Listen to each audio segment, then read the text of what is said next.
Live from Paris, this is The Context on BBC News. But there must be a US backstop, because a US security guarantee is the only way to effectively deter Russia from attacking Ukraine again. То есть философия у европейцев никуда не делась. The European philosophy hasn't gone anywhere, so I don't know what they can do at the negotiating table. Getting a ceasefire and a peace deal is way more complicated than simply stopping fighting and deciding who gets which bit of land, because Putin has said he does not want Ukraine as a sovereign nation.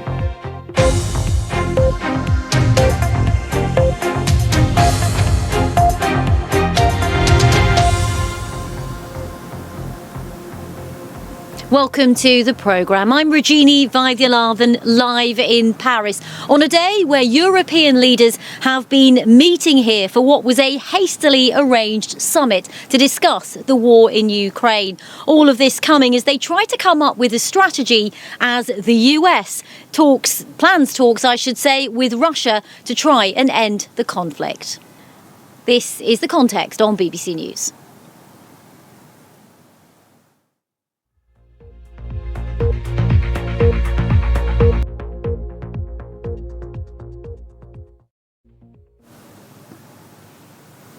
Well, let's take a moment to look at the front line in Ukraine, because while talks take place between the US and Russia, or indeed between European leaders here in Paris, that conflict continues on.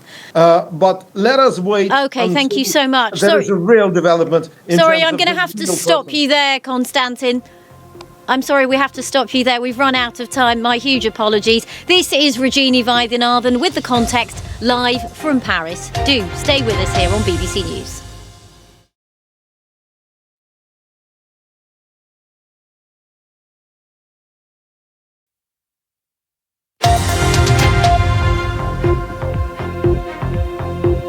Hello, I'm Rajini Vaidyanathan, live from Paris. This is The Context here on BBC News. The Vatican says Pope Francis is now in a stable condition after being admitted to hospital.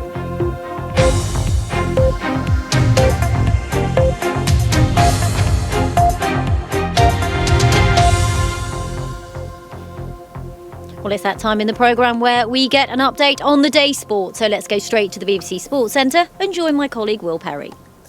Rajini, thank you very much. Bayern Munich head coach Vincent Kompany believes that Harry Kane will be fit to face Celtic in the Champions League on Tuesday after the striker missed training centuries. And that is all the sport for now.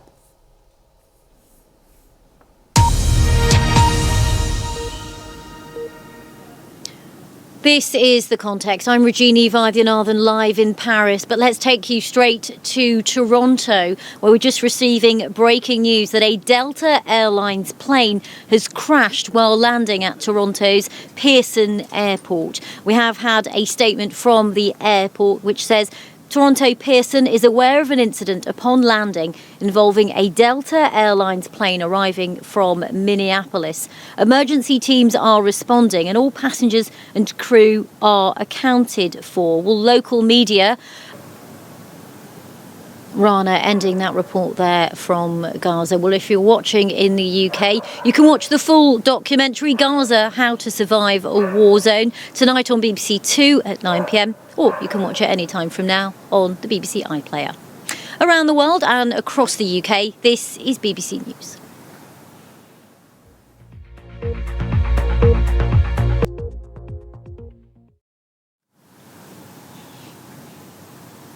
This is BBC News. I am, of course, live from Paris. And in a moment, we will return to our main story. Of course, that is that European leaders have been meeting here in the French capital to discuss the war in Ukraine. But let's return to breaking news that's come into us from Toronto. We can show you pictures now in the aftermath of a Delta Airlines plane which has crashed while landing at Toronto Pearson International Airport. Well, local media reports suggest that up to 8 people have been injured in that crash.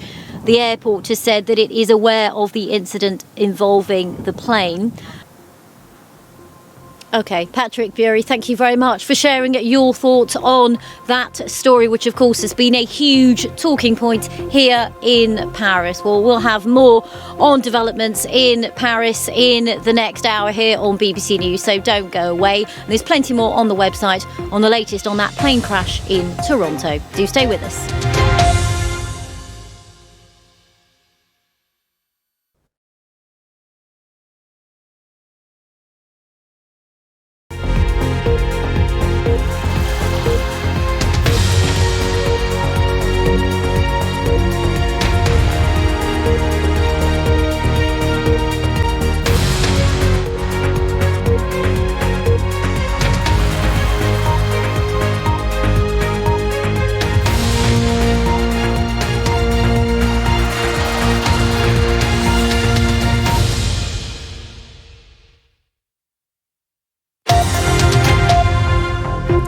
Hello and welcome to The Context with me, Sumi Somaskanda in Washington and Rajini Vaidyanathan in Paris. This hour we'll be focusing on President Trump's second term. Getting a ceasefire and a peace deal is way more complicated than simply stopping fighting and deciding who gets which bit of land, because Putin has said he does not want Ukraine as a sovereign nation. It is now very clear to us that we must continue to support Ukraine, and it must and can rely on us to do so.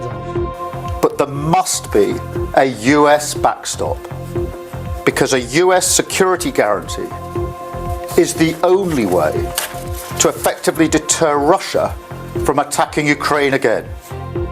То есть философия у европейцев никуда не делась. The European philosophy hasn't gone anywhere, so I don't know what they can do at the negotiating table.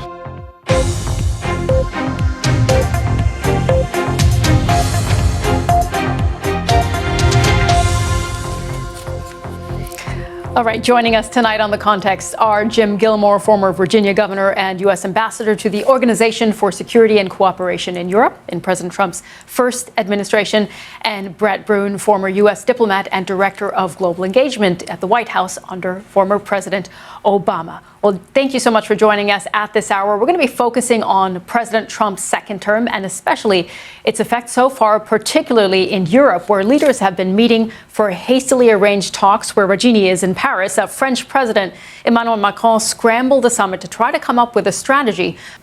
OK, well, we're certainly going to talk a lot more about what that means for Europe in terms of defense priorities as well and defense capabilities. We're going to take a short break and come back in just a moment. Around the world and across the UK, this is BBC News.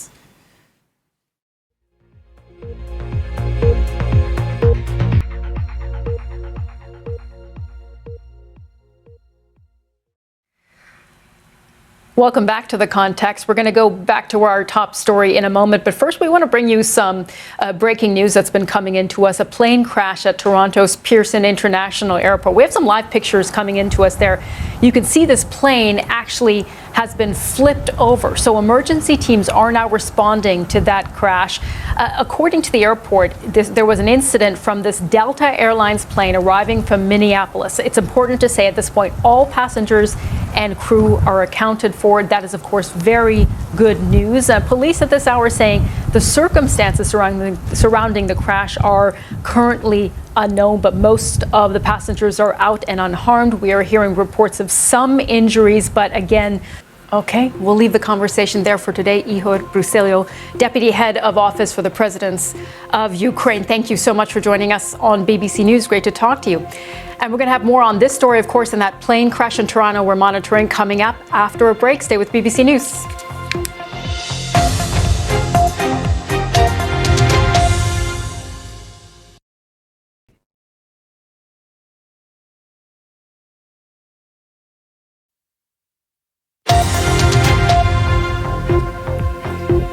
Welcome back. You're watching The Context with Sumi Somaskanda in Washington and Rajini Vaidyanathan in Paris. European leaders are proposing relaxing debt rules to fund greater defense spending. That after a meeting hosted in Paris to discuss the future of the conflict in Ukraine.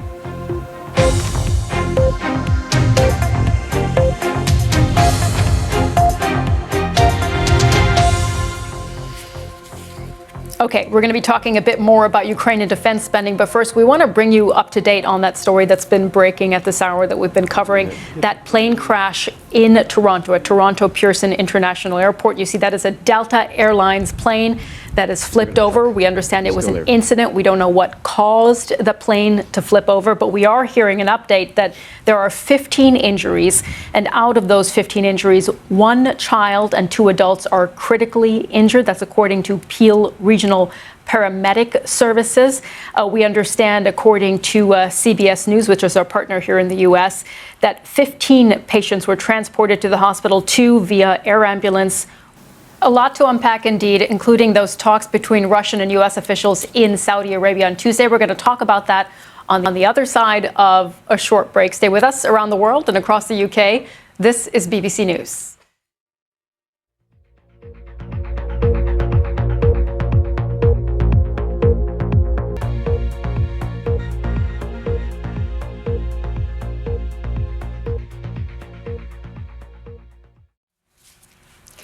Welcome back. Well, that debate over the future of Ukraine comes as U.S. and Russian officials prepare to meet in Saudi Arabia. Marco Rubio, the Secretary of State, is in Saudi Arabia. He's been holding talks with Crown Prince bin Salman on the Middle East crisis. But on Tuesday, Rubio will meet Russian officials, including the country's foreign minister, Sergei Lavrov.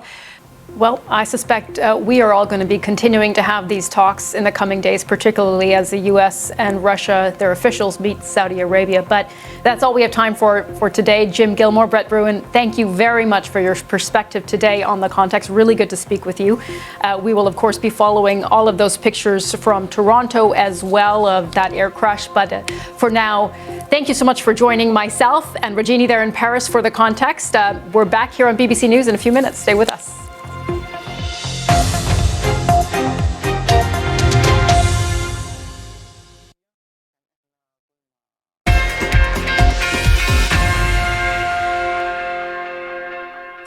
Hello there, I'm Will Perry, live from the BBC Sports Centre. A big game in the Championship tonight. Leeds had the chance to return to the top of the table as long as they didn't lose at home. And that is all the sport for now.